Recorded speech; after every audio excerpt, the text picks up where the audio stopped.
All right, so you want to know about home wind turbines, huh?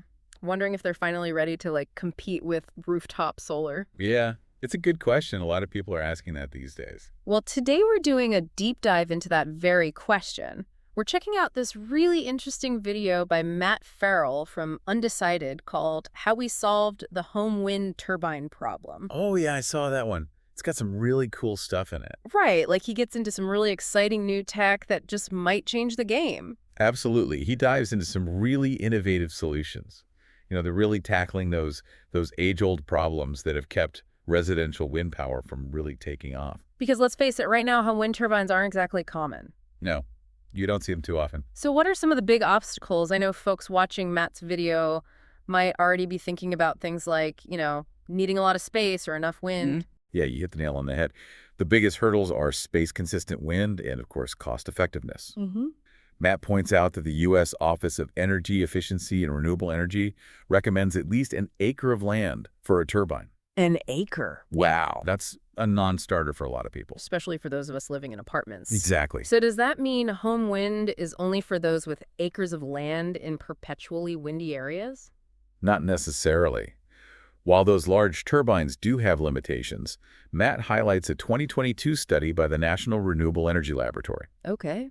They found that even with space constraints, areas like California, Minnesota, New England, basically places with a good combination of wind, high electricity prices, 80 policies that incentivize renewable energy have great potential. So it's not just about the wind, but also the economics and policy in a particular region. Right, exactly. That makes a lot of sense. But what about these new solutions? Matt highlights two companies in particular, Harmony Turbines and Aramine. Yeah, those are two of the big players right now.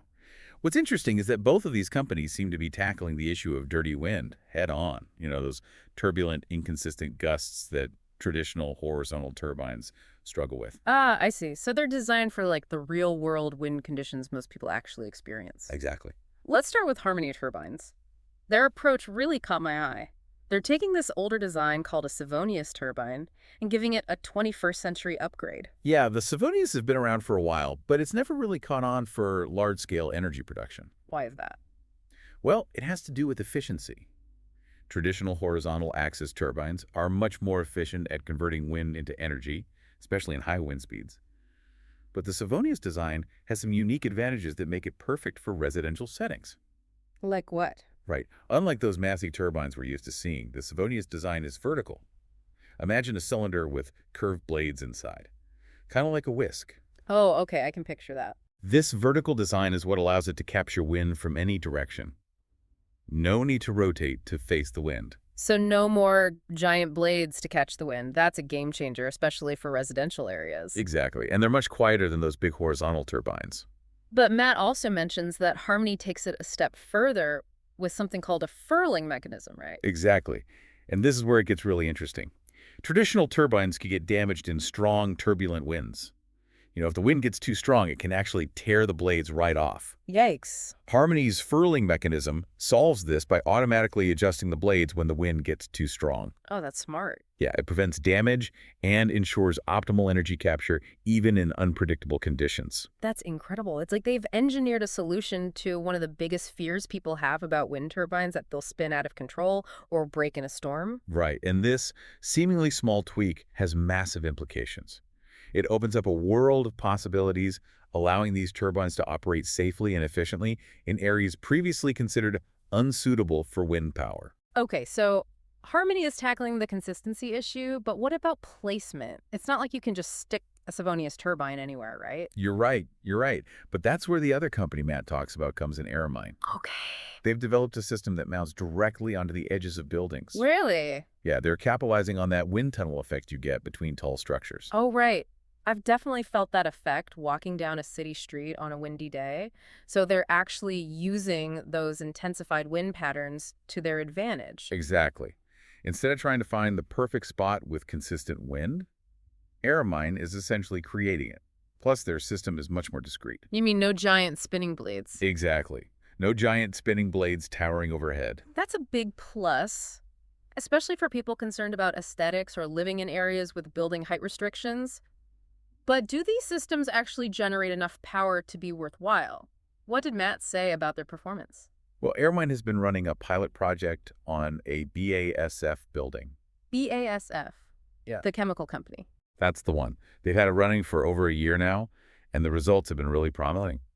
In fact, they're planning to expand the project in 2024 and are on track to launch a mass market product late next year. Wow. So they're moving beyond the experimental phase and into actual production. That says a lot about their confidence in the technology. What about Harmony? Where are they in their development process? Harmony is taking a fascinating approach. They're really embracing collaboration.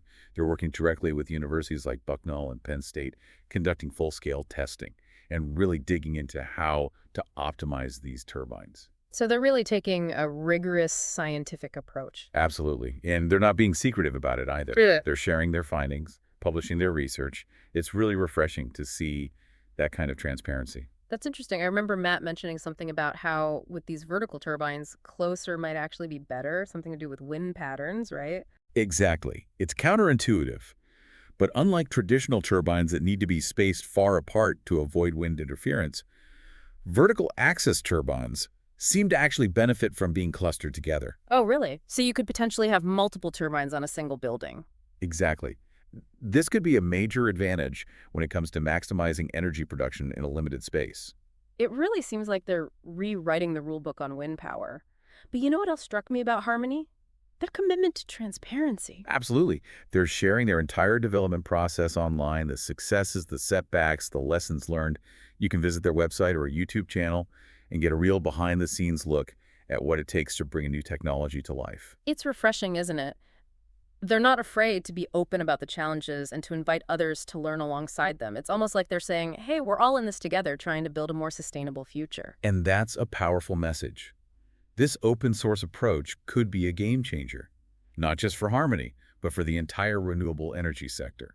So we've talked about the limitations of traditional home wind power, and we've seen how companies like Harmony and Aramine are tackling those challenges head-on with innovative designs and a commitment to collaboration. What does this all mean for the future of residential wind power? Well, for me, it feels like we're at a turning point. Mhm. For so long, home wind power has felt like this distant dream. Too expensive, too complicated for most people. But these new technologies, this spirit of openness and collaboration, it feels like things are shifting. What are your thoughts? Yeah, I think you're right. What's most exciting to me is the shift in perspective. Instead of trying to force traditional wind turbines into residential settings, companies like Harmony and Aramine are designing solutions for the realities of where people live. They're embracing those limitations, the inconsistent wind, the lack of space, and turning them into advantages. That's such a great point. It's not about finding that perfect spot with constant wind anymore. It's about making wind power work in the real world in our neighborhoods, maybe even on our own rooftops someday. Exactly. And that opens up a whole world of possibilities. Sure. Imagine a future where our homes are powered by a combination of solar and wind working together to create a truly resilient and sustainable energy system. It's like we're moving towards this idea of energy independence, where we're not just consumers but producers as well, and that future feels closer than ever. It does, doesn't it? Well- And what's really inspiring is the way companies like Harmony are inviting everyone to be a part of that future. Yeah. By being transparent about their research and development, they're not just building turbines, they're building a community. That's a really powerful thought. So what's the takeaway for our listeners? What should they be pondering after diving into this topic with us? I think the biggest takeaway is that the future of renewable energy isn't about waiting for some magical solution to appear. It's about embracing innovation, collaboration, and maybe even a little bit of ingenuity to make it work right here, right now. I love that. If you're as energized by the potential of home wind power as we are, be sure to check out Undecided with Matt Farrell for the full story. He goes into even more detail about these companies and the technology, and who knows, maybe in a few years we'll be doing a deep dive into your very own backyard wind turbine. Now, that would be exciting. Until next time, keep exploring, keep learning, and keep those deep dive requests coming.